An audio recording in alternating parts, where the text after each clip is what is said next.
2018 രാഹുൽ ഗാന്ധിയെ പറ്റി ആലോചിക്കുക. അന്ന് രാഹുൽ ഗാന്ധി എന്ത് പറഞ്ഞാലും ഇവിടെ ഭരണപക്ഷം BJP അദ്ദേഹത്തെ കളിയാക്കുമായിരുന്നു, പപ്പു എന്ന് വിളിച്ചുകൊണ്ട്. 2018 രാഹുൽ ഗാന്ധി പറഞ്ഞു, we have A weaker PM.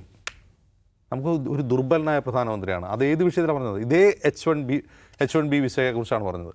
ആ കാര്യത്തിൽ ഇന്ത്യൻ താല്പര്യം സംരക്ഷിക്കാൻ കഴിയുന്നില്ല. ആ സമയം അതാണെന്ന് കൂടി ആലോചിക്കണം. 2019 ലോക്സഭാ ഇലക്ഷന് മുമ്പ് അഹമ്മദാബാദിൽ ട്രംപ് വന്ന് നമസ്തേ ട്രംപ് നടത്തിയ സമയത്താണ്, അവിടെ പോയി ഹൗഡി മോഡി നടത്തുന്ന സമയത്താണ് H1B വിസയെക്കുറിച്ച് രാഹുൽ ഗാന്ധി അന്ന് പറഞ്ഞത്. ഇന്നത് 2025 സംഭവിക്കുന്നു, 7 വർഷത്തിന് ശേഷം.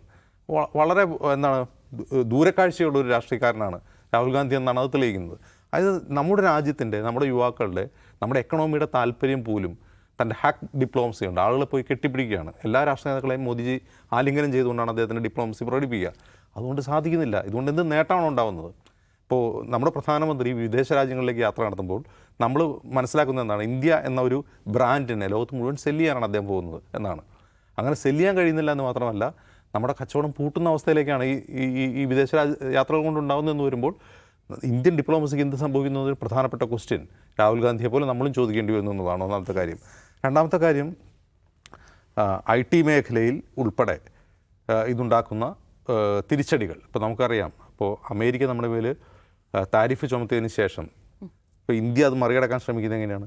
ഇന്നു മുതൽ GST കുറച്ചുകൊണ്ട് നമ്മൾ ഉൽപ്പാദിപ്പിക്കുന്ന വസ്തുക്കൾ അമേരിക്കയിലേക്ക് കയറ്റി അയക്കാൻ പറ്റില്ല, എന്നാൽ ഇവിടെ തന്നെ ഉപയോഗിക്കുക. അപ്പോൾ വില കുറച്ച് ഇവിടെ തന്നെ വാങ്ങിപ്പിക്കുക എന്നുള്ളതാണ്. ഇപ്പോൾ പക്ഷെ അതുകൊണ്ട് പലതരത്തിലുള്ള ഉപകാരമുണ്ട്. ഒരുപാട് സാധനങ്ങൾക്ക് വില കുറയുന്നുണ്ട്. നമ്മുടെ പോക്കറ്റിലുള്ള പൈസ നമ്മുടെ പോക്കറ്റിൽ തന്നെ കിടക്കും. കൂടുതൽ പണം നമുക്ക് സേവ് ചെയ്യാൻ കഴിയും. അത് നല്ല കാര്യം തന്നെയാണ്. പക്ഷെ അവിടെ ഒരു പ്രശ്നം, നമ്മൾ അമേരിക്കയിലേക്ക് കയറ്റുമതി ചെയ്തുകൊണ്ടിരുന്ന സാധനങ്ങളൊക്കെ വാങ്ങാൻ തക്ക പർച്ചേസിങ് പവർ ഇന്ത്യയിലെ ആളുകൾക്ക് ഉണ്ടോ എന്നുള്ളൊരു ക്വസ്റ്റ്യൻ. ഇപ്പോൾ വില കുറച്ചാലും GST കുറച്ചാൽ തന്നെയും ആ വസ്തുക്കൾ നമുക്ക് വാങ്ങാനുള്ള പർച്ചേസിങ് പവർ ഉണ്ടോ? നമ്മുടെ ജനസംഖ്യയിൽ എത്ര പേർക്ക് അത്രയും സാധനങ്ങൾ വാങ്ങാൻ കഴിയും? ചെറിയ ഒരു ഉദാഹരണം പറയാം. നമ്മൾ കഴിക്കുന്ന ചെമ്മീനും അമേരിക്കയിലേക്ക് നമ്മൾ കയറ്റി അയക്കുന്ന ചെമ്മീൻ തമ്മിൽ ഗുണനിലവാരത്തിൽ ഒരു വ്യത്യാസമുണ്ട്. ആ ചെമ്മീൻ, ആ കയറ്റി അയക്കുന്ന ചെമ്മീൻ നമ്മൾ ഒരിക്കലും ഇവിടെ വാങ്ങിയിട്ടേ ഉണ്ടാവില്ല.